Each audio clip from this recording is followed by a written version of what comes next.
بسم اللہ الرحمن الرحیم۔ معزز سامعین کرام، السلام علیکم ورحمۃ اللہ وبرکاتہ۔ حالات حاضرہ آپ کی خدمت میں پیش کرنے ہیں۔ حالات حاضرہ کے عنوان سے آپ کی خدمت میں حاضر ہوئے ہیں۔ سب سے پہلے جو خطے کی صورتحال ہے اور عالمی انٹرنیشنل ایشوز جو ہیں، ان میں سب سے پہلے آپ کی خدمت میں جو عرض کرنا ہے وہ یہ ہے کہ امریکی صدر اور روسی صدر، رشین صدر اور امریکن صدر کا ٹیلی فون پر رابطہ ہوا ہے،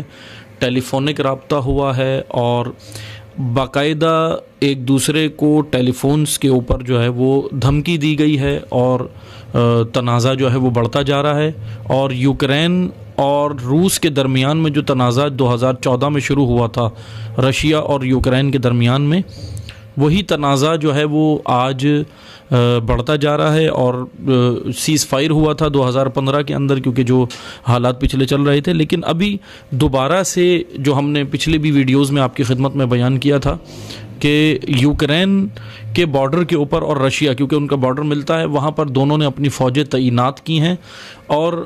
روس نے، رشیا نے یوکرین کے اوپر جو ہے وہ الزامات لگائے ہیں کہ یہ ہماری زمینوں پہ قبضہ کرنا چاہتا ہے، اور یوکرین نے رشیا کے اوپر لگائے ہیں۔ لیکن ظاہر سی بات ہے کہ یوکرین کے پیچھے باقاعدہ پوری نیٹو فورسز ہیں، امریکا اور اس کے تمام جو 30 اتحادی ملک ہیں اس کے نیٹو فورسز میں جو شامل ہیں وہ یوکرین کے باقاعدہ ساتھ ہیں۔ ایک جانب تو یہ ہے کہ امریکی صدر اور روسی صدر کی جو ہے وہ بات چیت ہوئی ہے، اور خطے میں جو ہے وہ صورتحال جو ہے وہ بہت ہی کشیدہ ہوتی جا رہی ہے، جس کی وجہ سے جو ہے وہ مسائل جو ہے وہ ایک یہ کہہ لیں کہ نظر یہ آ رہا ہے کہ یہ صورتحال اگر بنتی رہی، کیونکہ جس طریقے سے امریکہ اور روس تیاریاں کر رہے ہیں، جیسے دو بلاک کیونکہ اس وقت دنیا کے اندر ہیں، اور اس وقت ایک اور جو بلاک ہے جس سے امریکہ کو سب سے زیادہ خطرہ ہے وہ رشیا کا، چائنا کا اور ایران کا یہ بلاک، کہ جس کے اندر ابھی نظر یہ آ رہا ہے کہ دیگر اور ممالک کو، جیسے عراقی گورنمنٹ کے ساتھ معاملات جو ہے وہ رشیا، چائنا اور ایران کے چل رہے ہیں، ان کو بھی شامل کیا جا رہا ہے، اور سیریا، ظاہر سی بات ہے کہ سیرین گورنمنٹ جو ہے وہ پہلے ہی ایران اور رشیا کے اس بلاک میں شامل ہے اور ساتھ ہے، تو یہ مڈل ایسٹ کے اندر بھی جو ہے وہ کئی ممالک اس میں شامل کیے جا رہے ہیں۔ اور پھر ادھر چائنا کا، دوسری جانب چائنا کا جو ہے وہ جدید ترین جو ہے وہ ٹیکنالوجی کے میدان میں آگے آنا اور روبوٹ بنانا اور یہ ساری چیزیں کرنا، جیسے ابھی بھی اس نے، چائنا نے بھارت کے ساتھ، جو انڈیا کے ساتھ جو اس کا بارڈر لگتا ہے، وہاں پہ اس نے روبوٹ تعینات کیے ہیں۔ ظاہر سی بات ہے، میں نے گزشتہ ویڈیو میں بھی آپ کی خدمت میں عرض کیا تھا کہ یہ ایک جنگ جو آگے ہونے جا رہی ہے وہ ٹیکنالوجی کی ہے، یعنی وہ ٹیکنالوجی جو آرٹیفیشل انٹیلیجنس کے ذریعے تیار کی جا رہی ہے، اور اسی میدان میں جو آگے آئے گا، جیسے ہم نے بیان کیا تھا کہ چائنا بھی اپنا ایک اچھا خاصا سب سے زیادہ بجٹ جو ہے وہ اس وقت لگا رہا ہے ٹیکنالوجی کے اوپر، اور ادھر جو ہے وہ امریکہ بھی لگا رہا ہے، اور یہ بھی ایک بہرحال ایک پلاننگ ہے، کیونکہ جس طرح ڈونلڈ ٹرمپ جو گزشتہ صدر تھا امریکا کا، وہ کیونکہ وہ جو وہاں کی جو اسٹیبلشمنٹ ہے، امریکہ کی جو اسٹیبلشمنٹ ہے، وہ ٹرمپ کو لے کے آئی تھی اپنے ایک باقاعدہ ایک کام کے لیے، جو مطلب ان کو کام کروانا تھا، کیونکہ ٹرمپ ایک جارح مزاج انسان تھا، اور ایک یہ کہہ لیں کہ دماغی طور پہ بھی وہ باقاعدہ یہ عالمی میڈیکل رپورٹس کے مطابق کہ دماغی طور پہ بھی وہ سائیکو تھا، سائیکو پیشنٹ تھا، اس کو باقاعدہ لائے تھے کام کروانے کے لیے، جو کام کروایا ہے۔ اور اب دوسرا یہ جو بائیڈن صدر لائے ہیں، یہ اس سے جو ہے وہ ٹیکنالوجی اور دیگر میدانوں میں اس سے کام کرانا ہے، جس کی یہ باقاعدہ بھرپور کوششیں کر رہے ہیں، اور امریکہ اس میدان میں آگے ہے، اور ادھر سے دوسرا بلاک جو رشیا کا ہے وہ بھی باقاعدہ بہرحال یہ کام کر رہا ہے، اور چائنا اور روس اور ادھر جو ہے خطے کے دیگر ممالک جو ہے وہ باقاعدہ تجربات کر رہے ہیں، اور یہ صورتحال ہے۔ دوسری جانب جو ایک اہم خبر ہے جو گزشتہ ہم نے حالات حاضرہ کی جو ویڈیوز تھیں اس میں بھی آپ کی خدمت میں بیان کی تھی، اور ابھی بھی جو دوبارہ دینی ہے، وہ انڈیا کے اندر، بھارت کے اندر صورتحال جو ہے وہ اس وقت بہت کشیدہ ہوتی جا رہی ہے، مسلمانوں کے حوالے سے، اسلام کے حوالے سے۔ بھارت کے اندر ایک جگہ ہے کرناٹکا، وہاں پر ابھی حال ہی کی خبر ہے گزشتہ روز کی کہ کرناٹکا میں مسجد کو آگ لگا دی گئی ہے، اور قرآن پاک کو بھی جلایا گیا ہے، اس کی بھی بے حرمتی کی گئی ہے۔ مگر ایک افسوس کی بات یہ ہے کہ وہ جو شدت پسند ہندو انتہا تنظیمیں ہیں جو یہ کام کر رہی ہیں وہ اپنا کام کر رہے ہیں، لیکن جو مسلمان قیادت ہے یا جس طریقے سے ان کو کام کرنا چاہیے بھارت کی مسلمان قیادت کو انڈیا کی، وہ اس طریقے سے ذمہ داریوں کو ادا نہیں کر رہے۔ حالانکہ انڈین لاز کے مطابق، بھارتی قوانین جو کورٹ کے اندر جو قوانین ہیں اس کے مطابق بھی بہت سارے کام وہاں پر ہو سکتے ہیں مسلمانوں کے حوالے سے، لیکن جس کے لیے کوئی خاطر خواہ ایسا منصوبہ، ایسی پلاننگ مسلمانوں کی قیادت یا لیڈران کے اندر کوئی ایسی نظر نہیں آ رہی، جو ایک واقعاً بڑا تشویشناک عمل ہے۔ اور اس کے اوپر سونے پہ سہاگا یہ ہوا ہے کہ جو مجرم جنہوں نے ابھی یہ حالیہ اس سے پہلے بھی وہاں پہ جو مسجدوں کو آگ لگائی اور جو مسلمانوں کو قتل کیا، وہ مجرم باقاعدہ رہا ہو گئے ہیں، کیونکہ ظاہر سی بات ہے جو بی جے پی ہے، بھارتی جنتا پارٹی جو ہے وہاں کی، جو یہ سب سے بڑی جماعت ہے جس کے یہ وزیر اعظم ہیں مودی صاحب، وہ ایک انتہا پسند تنظیم ہے، اس کے اندر شامل ہی سارے انتہا پسند لوگ ہیں، اس کی کیونکہ حکومت بھی ہے، تو اس لیے وہ مجرم جو تھے جنہوں نے مسلمانوں کے املاک جلائیں، گھر جلائے اور دیگر نقصانات پہنچائے، مسجدیں جلائیں، وہ باقاعدہ ابھی رہا ہو گئے ہیں۔ اور اس کے اوپر ایک اور اہم بات یہ ہے کہ وہ رہا ہو کر وہاں پر اب انڈیا کے اندر، بھارت کے اندر اب وہ الیکشن کی تیاریاں بھی کر رہے ہیں، کیونکہ ان کو ووٹ ملنا ہی اسی بنیاد پہ ہے جتنا وہ مسلمانوں کے خلاف زہر اگلیں گے اور اقدامات کریں گے، اور جتنا اپنے پڑوسی ملک کے پاکستان کے خلاف زہر اگلیں گے، اقدامات کریں گے، تو وہ ان کو اسی بنیاد پر ووٹ پڑتے ہیں، جس کی وجہ سے اب وہ تیاری کر رہے ہیں۔ اور اسی کے ساتھ ایک اور جو خبر ہے انڈیا ہی کے حوالے سے بھارت کے، وہ یہ کہ دہلی جو انڈیا کا کیپٹل ہے، دارالخلافہ ہے، دہلی کے کئی کالجز، 4-5 تقریباً لگ بھگ یا اس سے زیادہ، وہاں پر اردو زبان پہ پابندی لگا دی گئی ہے کہ اردو زبان آپ پڑھا نہیں سکتے، وہاں پہ اردو زبان بولنے پہ، پڑھنے پہ، ان چیزوں پہ کافی جو ہے وہاں حالات کشیدہ ہو رہے ہیں، پابندی لگائی گئی ہے۔ یہ انڈیا کے حوالے سے ایک خبر تھی۔ لیکن تیسری جو خبر ہے جو آپ کو دینی ہے وہ تو خود مطلب سعودی عرب کے حوالے سے ہے۔ ابھی ہم بات تو انتہا پسند ہندوؤں کی کر رہے ہیں کہ ہندو انتہا پسند تنظیمیں یہ کر رہی ہیں، مسلمانوں پہ ظلم ہو رہا ہے، وہ سب تو واقعاً ایک بہت خطرناک عمل ہے جو ہو رہا ہے، لیکن خود اگر ہم دیکھیں تو اس وقت مسلمانوں کی حالت، اور خصوصاً جو مسلمان رہبر بنے ہوئے ہیں، مسلمان لیڈر بنے ہوئے ہیں عرب ممالک، جن میں سعودی عرب سر فہرست ہے، وہاں پر ابھی گزشتہ حالیہ واقعات آپ سب جانتے ہیں کہ وہاں پر 7 لاکھ سے زائد افراد کا میوزک کنسرٹ میں شرکت کرنا، اور سب سے بڑی بے حرمتی یہ ہے کہ آپ نے دیکھا ہوگا سعودی عرب کا فلیگ، جھنڈا، کہ جس کے اوپر لا الہ الا اللہ محمد رسول اللہ تحریر ہے، کلمہ طیبہ جو ہے جس کے اوپر لکھا ہوا ہے، کلمہ بلند ہے، اسی کو پیچھے بیک گراؤنڈ میں لگایا ہے جھنڈے کو، جس کے اوپر لا الہ الا اللہ محمد رسول اللہ کے کلمات ہیں، اور پھر اس کے سامنے ان مقدس اور پاکیزہ کلمات کے سامنے شرابیں بھی پی گئی ہیں، ناچا بھی گیا ہے۔ 7 لاکھ سے زائد افراد نے اس میں شرکت کی ہے، اس میوزک کنسرٹ میں، اور وہاں پہ ناچے ہیں، شرابیں پی ہیں، اور زنا اور سب کچھ مطلب کھلے عام جو اس جگہ پر کیا گیا ہے، یہ ایک بڑی تشویشناک بات ہے۔ اور یہی وہ سعودی عرب ہے، یہی وہ سعودی گورنمنٹ ہے جو حج و عمرے کے بارے میں کہتی ہے کہ کرونا SOPs کی وجہ سے ابھی ہم اجازت نہیں دیتے، کرونا کی وجہ سے مسائل ہیں، حج و عمرے پہ پابندیاں لگا رہے ہیں، اس کو محدود کر رہے ہیں کہ اس پہ مخصوص آدمی آنے چاہیے۔ لیکن ابھی آپ اگر ای ویزا لے لیں گھومنے کے حوالے سے، سعودی عرب یا کسی بھی ملک کا ہو، پاکستان سے ہو یا کسی بھی اور ملک سے ہو، ای ویزا اگر لگوائیں تو وہ 1 دن میں آپ کو ای ویزا مل جاتا ہے، 1 سے 2 دن میں آپ کو ای ویزا آپ کے ہاتھ میں ہوگا۔ گھومنے کے حوالے سے وہ بالکل تیار ہیں اور آمادہ ہیں کہ آپ آ کے گھوم سکتے ہیں، لیکن اپنی مذہبی تقریبات یا مذہبی رسومات یا مذہبی جو چیزیں ہیں حج و عمرہ جیسی، اس کو انجام دینے کے لیے کرونا کا بہانہ کرتے ہیں۔ یہ حالت جو ہے وہ سعودی گورنمنٹ کی ہے، اور اس پہ پھر سعودی بادشاہ جو شاہ سلمان ہیں، سعودی فرمان روا، ان کا ابھی حالیہ بیان یہ ہے کہ ایران خطے کے لیے مسئلہ ہے، ایران سب سے خطرناک، یہ کہہ لیں کہ خطرہ ہے خطے کے لیے اور پوری دنیا کے لیے خطرہ ہے۔ انہوں نے ابھی حالیہ یہ بیان دیا ہے، ظاہر سی بات ہے وہ جو زبان بول رہے ہیں وہ اسرائیل کی زبان ہے اور اسرائیل کی زبان ہی بولیں گے۔ یعنی آج امت اسلامیہ دیکھے اور سمجھے کہ کون حقیقی مسلمان رہبر اور لیڈر ہونے کا کردار کون سا ملک ادا کر رہا ہے، اور کون جو ہے وہ منافقین ہیں جو مسلمانوں کے درمیان میں گھس کر مسلمانوں کو نقصان دے رہے ہیں۔ امت اسلامیہ اپنی آنکھیں کھولے اور دیکھے، مطلب جو آل سعود کے حامی جو ابھی تک بالکل خاموش ہیں، سائلنٹ ہیں، یعنی افسوس کا مقام یہ ہے پاکستان ہو یا دیگر ممالک میں جتنے بھی آل سعود اور سعودی گورنمنٹ کے حامی ہیں، ان کے منہ پر ایک الفاظ نہیں آیا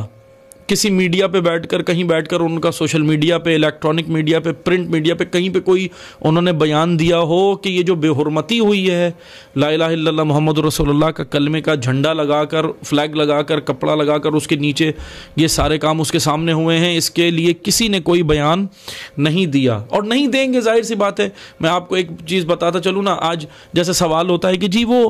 قاضی شرح نے امام حسین علیہ السلام کے قتل کا فتویٰ کیسے دے دیا ہے، کہ مسلمان ایسے کیسے کر سکتا ہے؟ اکثر مسلمان یہ سوال کرتے ہیں قاضی شرح کیسے دے سکتا ہے قتل کا فتویٰ، وہ بھی ایک مسلمان تھا، جانتا تھا نواسہ رسول ہے امام حسین، وہ کیسے دے سکتا ہے؟ یا آپ لوگوں کی من گھڑت کہانیاں ہیں اور یہ ہے اور وہ باقاعدہ باتیں کرتے ہیں۔ تو آپ کو زیادہ دور جانے کی ضرورت نہیں ہے، وہ کیسے مسلمان تھے جنہوں نے کربلا میں امام حسین علیہ السلام کو شہید کیا، قتل کیا، آل رسول کو اسیر کیا، آل رسول کو ذبح کیا، وہ کیسے تھے؟ آپ کو زیادہ دور جانے کی ضرورت نہیں ہے، یہ کردار دیکھ لیں، اس سے آپ کو سمجھ آنا چاہیے۔ بالکل ہو بہو ایسے تھے جو نمازیں بھی پڑھ رہے تھے، نماز کو نہیں چھوڑ رہے تھے، لیکن ساتھ میں فحاشی، زناکاریاں، جھوٹ، دغابازیاں، قتل و غارت گری، ہر چیز کر رہے تھے۔ جس طرح سعودی عرب آج یمن کے اوپر بمباری کر رہا ہے، یمن کے اوپر، یمنی نہتے مسلمانوں کے اوپر، مظلومین کے اوپر اپنا 40 ملکی اتحاد بنا کے جس طرح روزانہ کی بنیاد پہ وہ بمباری کر رہا ہے، وہاں پہ ظلم کر رہا ہے۔ کہتے ہیں کیسے مسلمان تھے جو نواسہ رسول کے لیے ایسے میدان میں آ گئے؟ تو آپ زیادہ دور نہ جائیں، یہ کردار دیکھ لیں، بھو بہو ایسے ہی تھے، ایسے ہی منافقین تھے جو آج ہمیں آل سعود اور دیگر ترکی اور دیگر کی صورت میں ہمیں نظر آ رہے ہیں۔ بالکل یہ اسی طرح تھے۔ بہرحال یہ ایک خطرناک صورتحال بنتی جا رہی ہے خطے میں، اور اس طرح جو ہے وہ سعودی عرب جو ہے وہ یمن پہ بمباری کر رہا ہے، روسی اور امریکی جو ہے وہ بلاکس کے اندر جو ہے وہ مسائل پیدا ہو رہے ہیں۔ دوسری جانب ایران نے جو ایک اور آخر میں آپ کو نیوز دیتا چلوں کہ روس اور ایران کے درمیان میں ایک معاہدہ ہوا ہے۔ ایک بڑی خبر یہ کہ اس میں ایران نے S-400 جو سسٹم ہے، دفاعی سسٹم ہے، ڈیفنس سسٹم ہے، اس کو ایران نے لیا ہے، اور یہ ایران کی بڑی کامیابی ہے کیونکہ بہت یہ مہنگا ترین سسٹم ہے، لیکن اتنی سینکشنز کے باوجود، اتنی پابندیوں کے باوجود جو ہے وہ ایران یہ سارے کام کر رہا ہے، کیونکہ ظاہر سی بات ہے اپنے دفاعی سسٹم کو مضبوط کرنا ہے، کیونکہ صورتحال جو ہے وہ بدلتی جا رہی ہے۔ اور یہ بھی مثلا نظر آ رہا ہے کہ یہ صورتحال ایک ورلڈ وار 3 کی جانب جا سکتی ہے۔ جس طرح 2 دنیا کے اندر جنگیں ہو چکی ہیں گزشتہ تاریخ میں، ادوار میں، اب یہ ورلڈ وار 3 کی جانب بھی یہ جو ہے وہ مراحل جا رہے ہیں۔ اسی کی جانب ایک اہم جو خبر ہے جو میں آخر میں دوں وہ یہ کہ رہبر معظم انقلاب اسلامی آیت اللہ سید علی خامنہئی نے جو ہے وہ ان کا ایک اہم ترین بیان وہ یہ تھا کہ شہید قاسم سلیمانی کی شہادت کی حوالے سے، کیونکہ ان کی برسی جو ہے وہ 3 جنوری ان کی برسی ہے، اور ان کی شہادت کے حوالے سے انہوں نے جو بیان دیا ہے وہ یہی دیا ہے کہ ٹرمپ کے جتنے حواریون اور ساتھی تھے اور ان کے جو منصوبے تھے وہ انشاءاللہ بہت جلد امت کو نظر آ جائیں گے، دنیا کو نظر آ جائیں گے کہ وہ ایک ردی کے ڈبے میں جانے والے ہیں۔ یہ ایک اہم ترین بیان ہے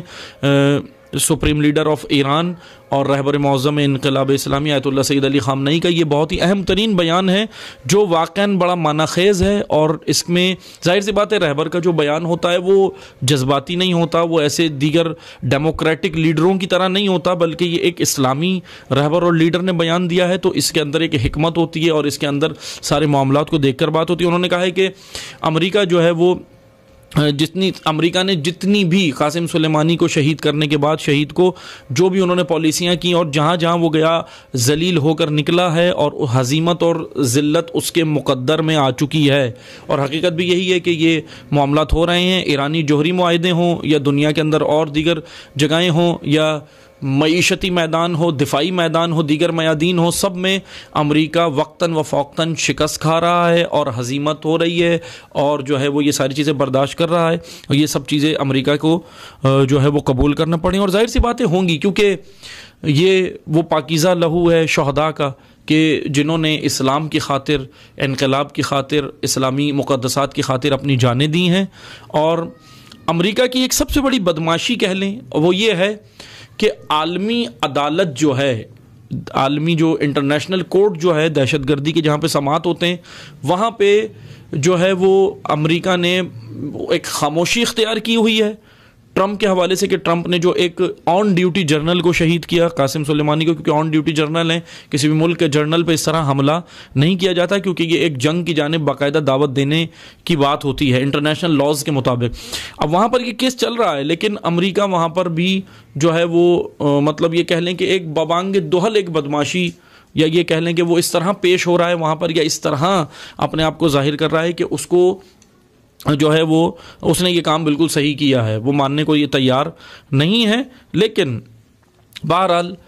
جو ہے وہ انٹرنیشنل لاز کے مطابق ایران بھی ان ساری چیزوں کو منوانے کی کوشش کر رہا ہے، اور شہید قاسم سلیمانی کی جو وہ برسی ہے، دوسری برسی ہے، تو اس کے حوالے سے مختلف ممالک کے اندر اجتماعات اور پروگرامز ہو رہے ہیں، عراق میں، ایران میں، پاکستان میں، اور سیریا میں، لبنان میں، مختلف جگہوں پہ یہ جو ہے وہ پروگرامز ہو رہے ہیں۔ اور اسی کے ساتھ ہی سال کا آغاز ہوتے ہی جو ایک کام یہ ہوا کہ حماس نے غزہ کی جو پٹی ہے اس میں حماس نے جو ہے وہ میزائل جو ہے وہ سال کا استقبال انہوں نے اس طرح کیا کہ دو میزائل داغے ہیں، اور وہ اسرائیل کے شہر تل ابیب کے اوپر داغے ہیں، لیکن وہ بہرحال وہ پانی کے اندر، کہا جا رہا ہے کہ پانی کے اندر وہ گر گئے ہیں، تو وہ کوئی ایسا نقصان نہیں ہوا، کیونکہ